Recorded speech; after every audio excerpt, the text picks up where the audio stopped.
Bien, estamos en la unidad número 3. Vamos a ver algunos ejemplos de cómo crear pantallas o aplicaciones utilizando la interfaz gráfica definida en el lenguaje Kotlin. Como ya lo habíamos visto anteriormente, para crear un nuevo proyecto, en la pantalla de bienvenida ponemos New Project.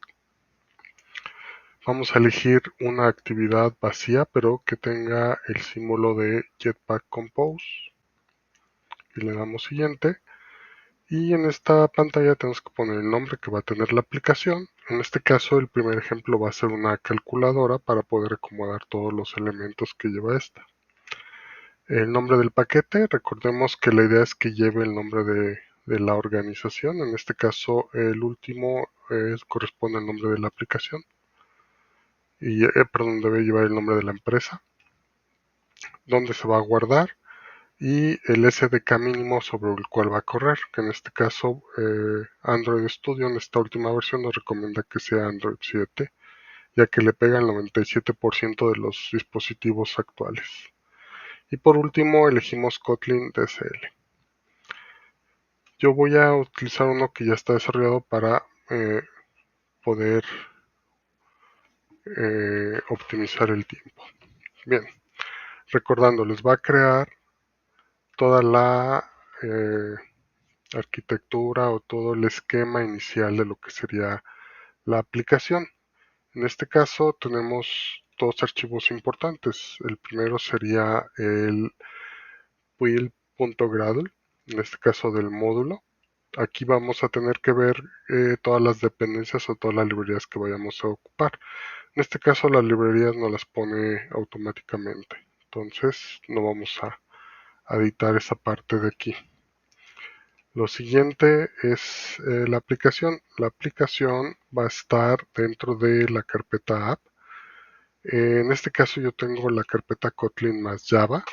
Recordemos que Kotlin se ejecuta sobre la máquina virtual de Java, entonces es indiferente si trabajan en Kotlin o en Java, más sin embargo, Kotlin es el lenguaje oficial definido por Android para el desarrollo de aplicaciones sobre ese sistema operativo.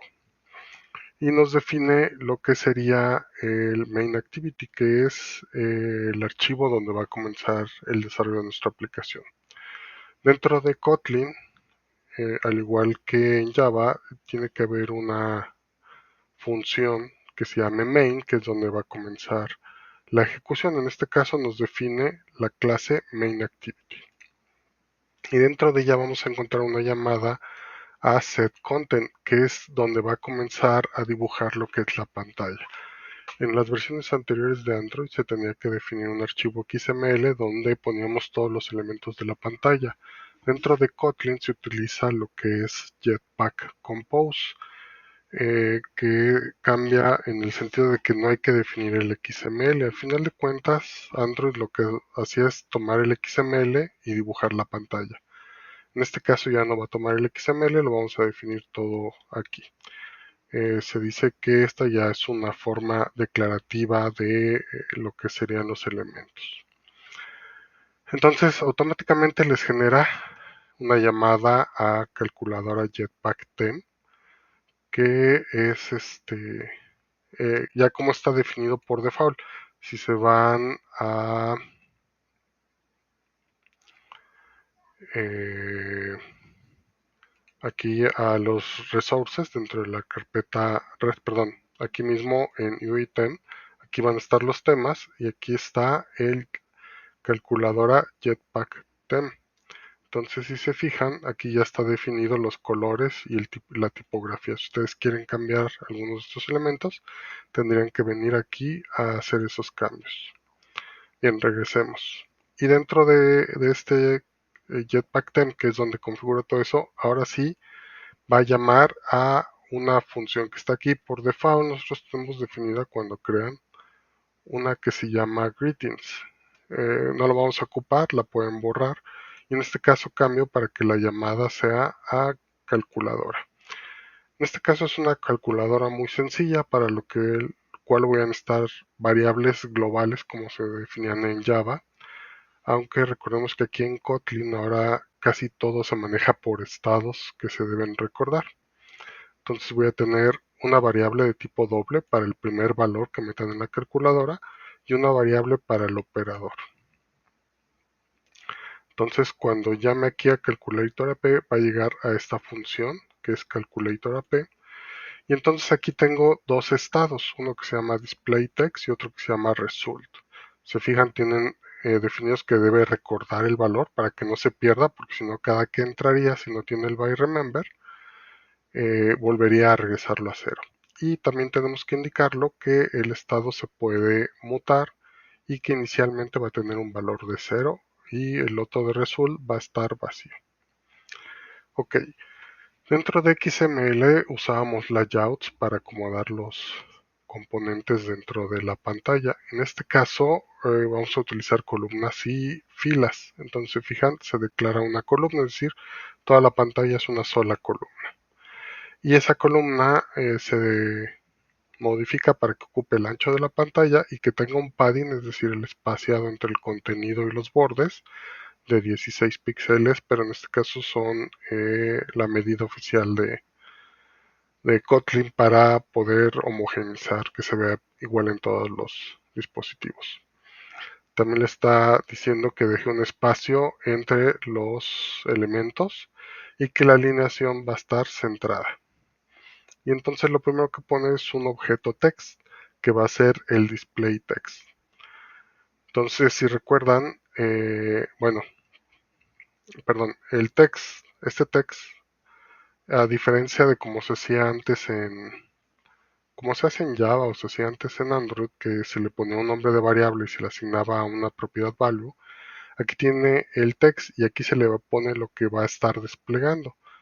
Como les había comentado, ahora se utilizan los estados, entonces le pone el estado display text y se le dice que va a utilizar un tamaño de fuente de 48, que va a tener un fondo gris claro, que va a llenar todo el ancho de esta columna porque está embebido en una columna y que este también va a dejar un padding de 16 píxeles y va a tener una alineación hacia la derecha. Después el siguiente elemento hacia abajo es una columna, significa que este text va a ocupar el ancho de la pantalla. Y después viene otra columna dentro de como segundo elemento y esta columna ahora sí va a tener filas. Y entonces en la primera fila se van a estar los botones 7, 8, 9 y diagonal. Y fíjense que es una llamada a una función que se llama calculator button, que le mandamos como parámetro el valor que va a desplegar, pero además también le estamos diciendo el comportamiento. Entonces le estamos diciendo que lo que tenga el display text le agregue un 7, un 8, un 9, o en el caso de la diagonal, pues que tome ese primer valor, lo convierta a doble y lo guarde en la variable 1, el valor 1. Y también tomamos el operador, en este caso estamos suponiendo que el 1 es la división y borramos lo que hay en la pantalla. Si vamos a la función calculator button, vemos que recibimos ese string que nos están mandando y le estamos diciendo que si ocurre un clic sobre este botón, pues va a tener que obtener lo que le están mandando aquí como función. Entonces aquí está el botón realmente dentro de la función. En el event on click le dice que va a tomar el event on click que está recibiendo y le va a poner un padding de 4 y en el texto, es decir, sobre el botón va a poner lo que le están mandando. Y el otro caso es cuando presionan el eh, símbolo de igual. Entonces ahí en lugar de llamar además de llamar a calculator button, va a llamar a calcula result. Entonces en calcula result va a recibir lo que tiene en ese momento el display text. Si se fijan, aquí se lo estamos mandando como parámetro, estamos mandando el operador que fue el que se eligió y le estamos mandando el valor anterior. ¿Por qué? Porque si se fijan, bueno, pudimos habernoslo pasado, pero es para asegurar que recibe los valores. Entonces recibe todos esos valores y lo que va a hacer es, va a regresar lo que va a intentar hacer aquí. ¿Por qué está on try? porque recordemos que va a intentar convertir lo que está en la pantalla a un valor numérico. Entonces puede ser que falle. Que se supondría que no, porque no le estamos permitiendo que el usuario escriba sobre la pantalla. Le ponemos lo que él escribe sobre los botones. Se define en este caso ¿cómo se llama? La variable de resultado para poderla regresar. Si fijan, está regresando un valor, un error, un warning. Y entonces vamos a usar un switch. En este caso, los switch que se hacían en C y en Android, bueno, o en Java, perdón, cambia y ahora es la palabra when y entre paréntesis va el OP. Entonces le decimos que si es un valor 1 va a ser una división, si es el valor 2 una multiplicación y así. Y si no fuera ninguno de ellos, regresa el valor de 0. Regresa ese result para que sea puesto en la pantalla, porque recordemos que aquí está esperando en el calculator button poner lo que le mande de regreso.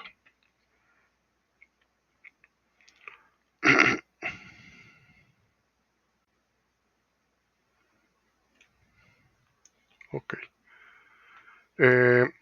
Y esto sería todo. Si queremos ver cómo nos va quedando, desde el momento que nosotros le pusimos aquí el preview, y aquí estamos llamando calculator AP, el de este nos va a poder mostrar cómo nos va quedando. Entonces, se fijan, aquí tenemos lo que sería la pantalla y abajo tenemos los botones. Este nada más es un preview, no se puede utilizar. Si lo queremos ver, tenemos que ejecutarlo. En este caso, yo ya tengo definido un dispositivo Pixel 7 con la API 35, que es la más nueva.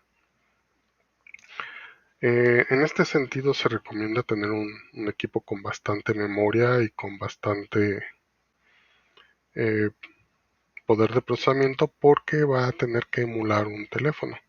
Se fijan, está intentando arrancarlo. Hay que esperar a que termine de arrancar el sistema operativo y que después cargue.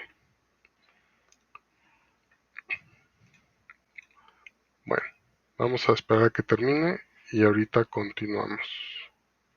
Bien, ya terminó de ejecutar el emulador.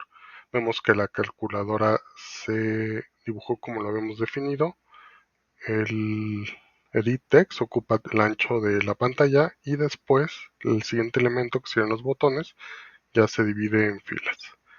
Si revisamos como lo habíamos definido, si yo escribo, pongo un 5, como pone o concatena, por eso me sale el 0,5, pero recordemos que el 0 a la izquierda no vale. Si le pongo 5 más 5, son 10, si le pongo por 5, son 50, entre 5, son 10, menos 5, son 5.